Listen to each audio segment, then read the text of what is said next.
রোজকার মতন রান্না নিয়ে চলে আসছি। প্রথমেই দেখি দেখো যে মাছের ঝোল করছে আমাদের এখানে। মাছের ঝোল করছে, মাছ ভেজে রেখে দিয়েছি। এখানে ফুলকপি আলু ভাজা, বেগুন ভাজা হয়ে গেছে, মসুরের ডাল, তারপর দেখো নিরামিষ সবজি, আর যে এক পিস মাছের ঝোল কাঁচা কলা দিয়ে, গরম গরম ভাত,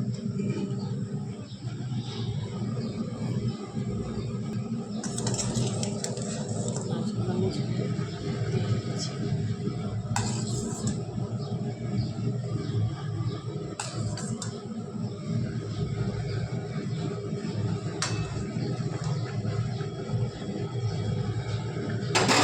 আজকে রান্না ছোলা মানে কমপ্লিট, রান্না কমপ্লিট। তো আজকে এই ছিল আমাদের রান্না দুপুরকার। তোমাদের সবার কেমন লাগলো বলবো।